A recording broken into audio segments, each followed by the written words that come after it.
الحمدللہ وحدہ والصلاة والسلام علی من لا نبی بعدہ۔ آج رمضان المبارک کے مہینے کا 19واں روزہ ہے۔ گزشتہ کل اعتکاف کیا ہے، اعتکاف کی حقیقت کیا ہے، اعتکاف کے فائدے کیا ہیں اور اعتکاف کس چیز کا نام ہے، وہ کچھ باتیں مختصر آپ کی خدمت میں ذکر کی تھی۔ اللہ ہم سب کے لیے عمل کرنا آسان فرمائے۔ رمضان المبارک کے مہینے میں اللہ سے دل سے دعا کر لو، اللہ ہر ایک کو مدینۃ المنورہ کی حاضری نصیب فرمائے۔ اللہ پاک ہر ایک کے لیے مدینۃ المنورہ جانا آسان فرمائے، اور روزانہ 313 مرتبہ درود شریف پڑھنے کا اہتمام کرو گے تو اللہ کی ذات عالی سے امید ہے اللہ پاک بہت جلد مدینۃ المنورہ کے سفر کے اسباب پیدا فرما دے گا۔ حضرت ابن عباس رضی اللہ تعالیٰ عنہما ایک مرتبہ مسجد نبی صلی اللہ علیہ وسلم میں معتکف تھے، یعنی اعتکاف فرما رہے تھے۔ یہ حضرت نبی کریم صلی اللہ علیہ وسلم کے چچا کے بیٹے،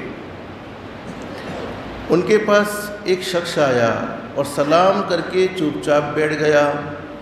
حضرت ابن عباس رضی اللہ تعالیٰ عنہما نے اس سے فرمایا کہ میں تمہیں غم زدہ اور پریشان دیکھ رہا ہوں، کیا بات ہے؟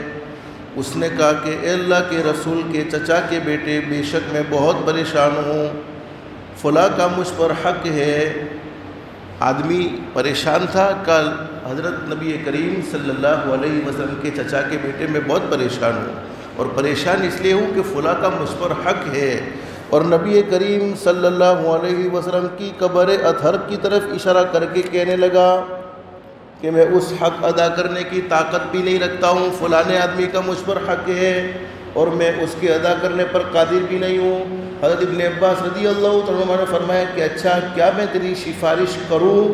اس نے عرض کیا کہ جیسے آپ مناسب سمجھے، اگر آپ میری مدد کرنا چاہے، سفارش کرنا چاہے، آپ جیسے مناسب سمجھے۔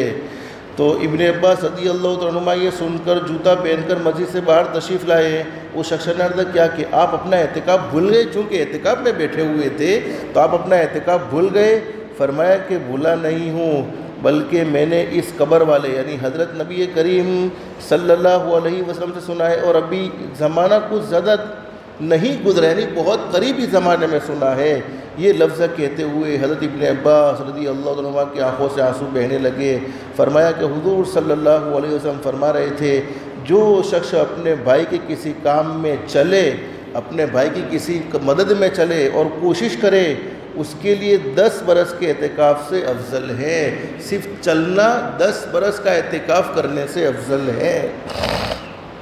اور جو شخص ایک دن کا اعتکاف بھی اللہ کی رضا کے واسطے کرتا ہے، یعنی اللہ کو خوش کرنے کے واسطے کرتا ہے، اللہ رب العالمین اس کے اور جہنم کے درمیان میں 3 خندقیں آڑ فرما دیتے ہیں، جن کی مسافت آسمان اور زمین کے درمیان کی مسافت سے بھی زیادہ چوڑی ہے۔ اور جب ایک دن کے اعتکاف کی یہ فضیلت ہے تو 10 برس کے اعتکاف کی کیا فضیلت ہوگی، اس کی کیا بات کہی جائے، 10 برس کے اعتکاف کی کیا کچھ مقدار ہوگی۔ اس حدیث شریف سے 2 مضمون معلوم ہوئے۔ اول یہ کہ ایک دن کے اعتکاف کا ثواب یہ ہے کہ اللہ رب العالمین اس کے اور جہنم کے درمیان میں 3 خندقیں حائل فرما دیتے ہیں، اور ہر خندق اتنی بڑی جتنا سارا جہان یعنی پوری دنیا، اور ایک دن سے جس قدر زیادہ دنوں کا اعتکاف ہوگا اتنا ہی زیادہ ثواب ہوگا۔ اور ایک حدیث میں حضرت نبی کریم صلی اللہ علیہ وسلم نے ارشاد فرمایا، جو شخص رمضان المبارک کا اعتکاف کرے اس کو 2 حج اور 2 عمرہ کا اجر ہے، یعنی آخری عشرے کا، رمضان المبارک کے 10 دنوں کا اعتکاف کرے اس کے لیے 2 حج اور 2 عمرہ کا اجر ہے۔ اور جو شخص مزید جماعت میں مغرب سے عشاء تک اعتکاف کرے، یعنی اس طریقے سے اعتکاف میں بیٹھے کہ مغرب کی نماز بھی جماعت کے ساتھ ادا ہو، عشاء کی نماز بھی جماعت کے ساتھ ادا ہو، اور قرآن کریم کے علاوہ اور ذکر کے علاوہ، نماز کے علاوہ کسی سے بات نہ کرے، تو اللہ رب العالمین اس کے لیے جنت میں ایک محل بنا دیتے ہیں۔ دوسرا مضمون جو اس سے بھی زیادہ اہم اس حدیث شریف میں ہے، وہ مسلمانوں کی ضرورتیں پورا کرنا۔ 10 برس کے اعتکاف سے افضل ارشاد فرمائی ہے۔ اسی وجہ سے حضرت ابن عباس رضی اللہ عنہ نے اپنے اعتکاف کی پرواہ نہیں فرمائی، اس کی تلافی پھر بھی ہو سکتی ہے اور اس کی قضا ممکن ہے۔ اسی وجہ سے اللہ کے نیک بندوں نے یہ بات بیان فرمائی ہے، اللہ کے یہاں ٹوٹے ہوئے دلوں کی جتنی قدر ہے اتنی کسی اور چیز کی نہیں ہے۔ یہی وجہ ہے کہ مظلوم کی بد دعا سے احادیث میں بہت زیادہ ڈرایا گیا ہے۔ حضرت نبی کریم صلی اللہ علیہ وسلم جب کسی شخص کو حاکم بنا کر بیچتے، ذمہ دار بنا کر بیچتے تو بہت ساری نصیحتیں فرماتے۔ ان نصیحتوں میں ایک نصیحت حضرت نبی کریم صلی اللہ علیہ وسلم یہ بیان فرماتے، اتقی دعوت المظلوم، مظلوم کی بد دعا سے بچنا، اس لیے کہ مظلوم کی بد دعا انسان کو تباہ و برباد کر دینے کے لیے کافی ہے۔ اور حدیث شریف میں فرمایا نبی کریم صلی اللہ علیہ وسلم نے، جب میرا کوئی امتی کسی مسلمان کے دل کو خوش کر دے، چاہے اچھا بول بول کے دل کو خوش کر دے، چاہے اس کے ساتھ بھلائی کا معاملہ کر کے دل کو خوش کر دے، چاہے اس پر احسان کا معاملہ کر کے دل کو خوش کر دے، تو دل خوش کرنے کے بدلے میں اللہ پاک ایک فرشتہ پیدا فرماتے ہیں، اور وہ فرشتہ قیامت تک اللہ کی حمد و ثنا کرتا رہتا ہے، اللہ کی تعریف کرتا رہتا ہے، اور اس تعریف کا ثواب دل خوش کرنے والے بندے کو ملتا ہے۔ اور حدیث شریف میں موجود ہے، ایک مرتبہ ہمارے آقا تاجدار مدینہ محمد الرسول اللہ صلی اللہ علیہ وسلم بیت اللہ کا طواف کر رہے ہیں۔ آپ نے دوران طواف بیت اللہ سے یہ فرمایا کہ او کعبہ تیرا اکرام تو بہت ضروری ہے، تیرا احترام تو بہت ضروری ہے، تیرا طواف انبیاء اکرام نے کیا، فرشتوں نے کیا، قیامت تک کے آنے والے لوگ کرتے رہیں گے،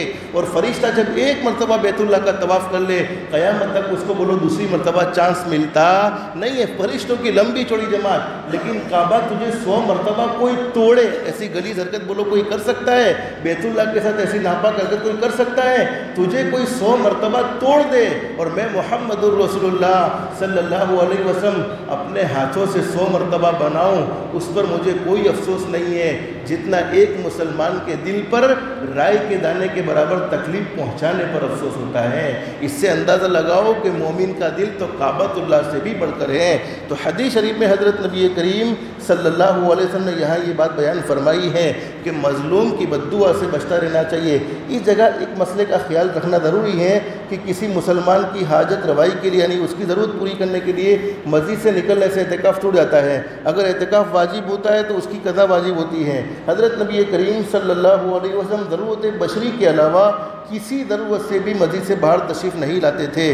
حضرت ابن عباس رضی اللہ تعالیٰ عنہ کا یہ ایثار، یعنی یہ ہمدردی، دوسروں کی وجہ سے اپنا اعتکاف توڑ دیا، ایسے ہی لوگوں کے لیے مناسب ہیں جو دوسروں کی خاطر خود پیاسے تڑپ تڑپ کر مر جائے، مگر پانی کا ایک آخری قطرہ اس لیے نہ پیے کہ دوسرا زخمی جو پاس میں لٹا ہوا ہے اور اسے بھی پیاس لگی ہوئی ہے، اسے اپنے سے بہتر سمجھا، اسے اپنے سے پہلے سمجھا۔ اور یہ بھی ممکن ہے کہ حضرت ابن عباس رضی اللہ عنہ کا یہ اعتکاف نفلی اعتکاف ہو، اس صورت میں کوئی اشکال نہیں ہے۔ تو میرے پیاروں، گزشتہ کل اعتکاف کی ساری باتیں آ گئی ہیں، اگر اللہ پاک توفیق دے دے تو ضرور اعتکاف کر لینا چاہیے۔ اور ابھی یہ رمضان المبارک کے فجر کے مجمع سے ایسا محسوس ہوتا ہے کہ ہمارے دلوں سے اللہ کا ڈر ختم ہو گیا، ہمارے دلوں سے اللہ کا خوف ختم ہو گیا، اور فجر کی نماز کا مجمع ہمیں بتا رہا ہے کہ اللہ کی طرف رجوع ہونے کی بہت زیادہ ضرورت ہے۔ بہت سے لوگ مسجدوں سے دور بھاگتے ہیں، ان کے لیے ہم کچھ نہیں کر سکتے، دعوت پیش کرو، ہدایت کی دعائیں کرو۔ ہو سکتا ہے ہماری ہدایت کی دعاؤں کی وجہ سے اللہ پاک اسے نماز پر قائم اور دائم رکھے، ورنہ رمضان المبارک کے مبارک مہینے میں بھی ہم لوگوں کو 1-2-3 منٹ دین کی خاطر بیٹھنا بڑا مشکل معلوم ہوتا ہے۔ حالانکہ یہ بھاگنے والوں میں سے اکثر لوگ ایسے ہوں گے جن کو کوئی تقاضا نہیں ہے، یہ کوئی بدظنی نہیں ہے، کسی کے بارے میں برا گمان نہیں ہے، لیکن آپ اندازہ لگا سکتے ہو تو اس کا مطلب یہ ہے کہ جب رمضان المبارک کے مہینے میں بھی ہمارا دل مسجدوں کی طرف نہ اٹکا ہوا ہو، مسجدوں کی طرف مائل نہ ہو، تو سمجھ لینا چاہیے کہ ہم سے زیادہ بولو پھر محروم کوئی ہو سکتا نہیں ہے۔ بس اللہ سے دل سے دعا کر لو، اللہ نے جنہیں توفیق نصیب فرمائی ہے، بولو توفیق دینے والی ذات کس کی ہے؟ اللہ پاک ہم سب کے لیے عمل کرنا آسان فرمائے۔ روزانہ کی طرح آج بھی ایک چھوٹی سی دعا آپ کو بتلا دیتا ہوں، اس دعا کو پڑھنے کی برکت سے اللہ پاک 70 پریشانیوں کے دروازے بند کر دیں گے۔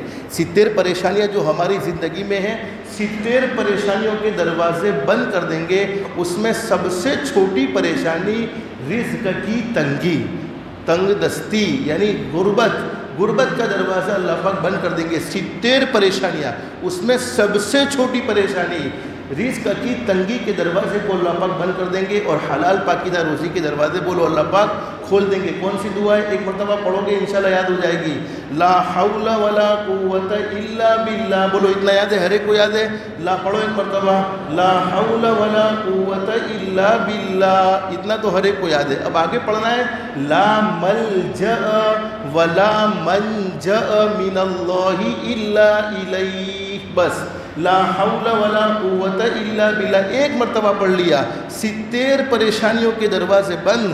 اس میں سب سے چھوٹی پریشانی رزق کی تنگی. لا حول ولا قوت الا باللہ لا ملجأ ولا منجأ من اللہ الا الیہ. اللہ سے دل سے دعا کر لو اللہ ہم سب کو کہنے سننے سے زیادہ اخلاص استخلاص اور استقامت کے ساتھ عمل کی توفیق نصیب فرمائے. آمین یا رب العالمین. وآخر دعوانا ان الحمد للہ رب العالمین.